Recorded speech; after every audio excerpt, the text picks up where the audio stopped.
Perkenalkan, nama saya Celestia, istri dipanggil Ibu Sala, berasal dari TK Islam Baitul Makmur yang berada di daerah Banjarmasin, CGP Angkatan ke-7.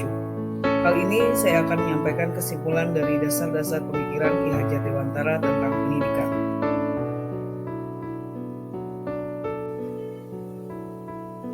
Dasar pendidikan Ki Hajar Dewantara yang pertama adalah menuntun. Menuntun adalah tidak memaksakan kehendak apapun terhadap anak, namun menuntunnya atau memberikannya suri tauladan, kemudian menjadi teman yang memotivasi dan memberikan pengajaran atau pendidikan agar anak selamat dan bahagia dalam menuntun. Anak diberi kebebasan dan berikan arahan-arahan.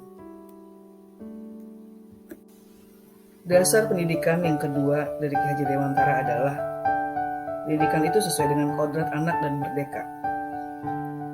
Anak telah memiliki kodratnya yang telah diberikan oleh Tuhan, namun yang bisa kita perbaiki hanyalah perilakunya atau budi pekertinya melalui olah cipta, olah karya, olah karsa, dan olahraga. Menurut Ki Hajar Dewantara, mendidik dan mengajar adalah proses memanusiakan manusia, sehingga harus merdeka dalam segala hal, dalam segala aspek kehidupan, baik secara fisik, mental, jasmani, dan rohani. Dasar pendidikan Ki Hajar Dewantara yang ketiga adalah pendidikan yang berpihak pada anak.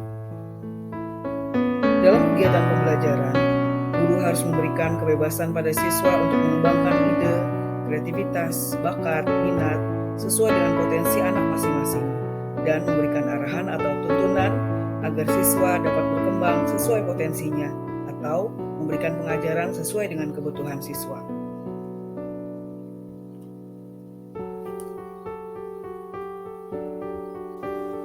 Dasar pendidikan Ki Hajar Dewantara yang keempat yaitu bukan tabula rasa.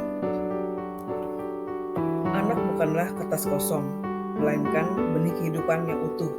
Anak telah dianugerahi kemampuan belajar sejak lahir, selaras dengan kecerdasan majemuk sebagai kemampuan yang dibawa sejak lahir dalam mengolah informasi untuk menyelesaikan persoalan dan menciptakan karya. Dasar pendidikan Ki Hajar Dewantara yang kelima yaitu budi pekerti. Budi pekerti atau watak atau karakter merupakan perpaduan antara gerak pikiran, perasaan, dan kehendak sehingga menimbulkan tenaga. Budi pekerti juga bisa diartikan sebagai perpaduan antara cipta, yaitu kognitif, karsa, yaitu afektif, sehingga menciptakan karya atau psikomotor. Dan keluarga merupakan tempat utama untuk melatih pendidikan karakter anak. Dasar pendidikan Ki Hajar Dewantara yang keenam yaitu pendidik itu seperti petani. Seorang pendidik pelaksana petani yang tugasnya merawat sesuai kebutuhan tanamannya agar tumbuh dan berbuah dengan baik. Tentu beda tanaman, beda juga perlakuannya. Ada tanaman yang perlu banyak air, ada juga tanaman yang hanya perlu sedikit air. Demikian juga terhadap siswa-siswa yang ada di kelas. Mereka beragam, maka guru harus dapat memberikan pendidikan atau pengajaran sesuai dengan yang diperlukan siswanya, agar siswa dapat tumbuh optimal dan meraih kesuksesan atau kebahagiaan yang setinggi-tingginya.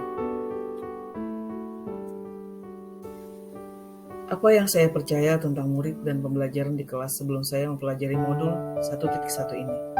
Yang pertama, murid yang berada di dalam kelas dan dalam usia yang sama, saya anggap sama kemampuannya, sehingga mendapatkan metode pengajaran yang sama pada seluruh siswa. Kemudian, murid itu seperti kertas kosong, dan murid harus mengerjakan tugas sama seperti yang dicontohkan guru. Apa yang berubah dari pemikiran atau perilaku saya setelah mempelajari modul ini?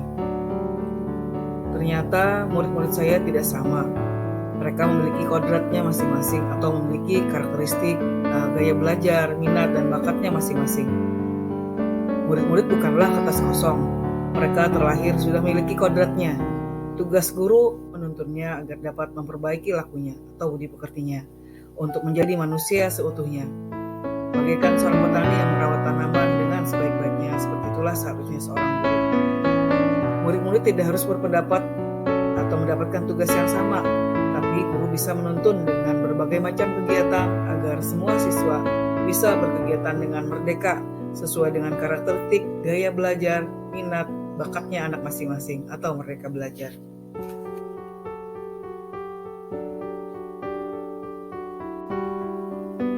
Apa yang dapat segera saya terapkan lebih baik agar kelas saya bisa mencerminkan pemikiran Ki Hajar Dewantara? Ada beberapa hal, yaitu merancang dan melaksanakan kegiatan pembelajaran yang berpihak pada murid, yaitu sesuai dengan karakteristik murid, gaya belajar murid, dan minat bakatnya, serta mengikuti perkembangan zaman atau kemajuan dunia pendidikan. Kemudian menerapkan konsep merdeka belajar dan metode proyek dengan pencapaian profil pelajar Pancasila. Merancang dan melaksanakan kegiatan pembelajaran yang berbasis pada sosio-kultural atau budaya, dan menerapkan sistem pendidikan yang menuntun, bukan menuntut.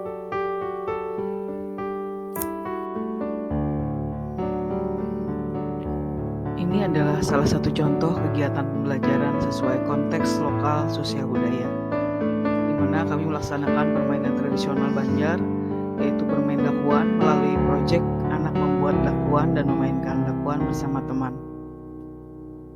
Adapun permainan dakuan ini bertujuan untuk mengenalkan kebudayaan yang ada di daerah anak, juga untuk melatih dan memberikan pemahaman dalam bermain bersama, mengembangkan karakter saling menghormati, kejujuran, kesabaran, dan juga kecerdasan dalam berhitung.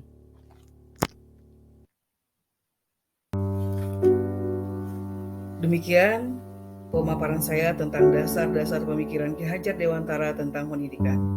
Semoga bermanfaat. Saya akhiri dengan ucapan Assalamualaikum warahmatullahi wabarakatuh.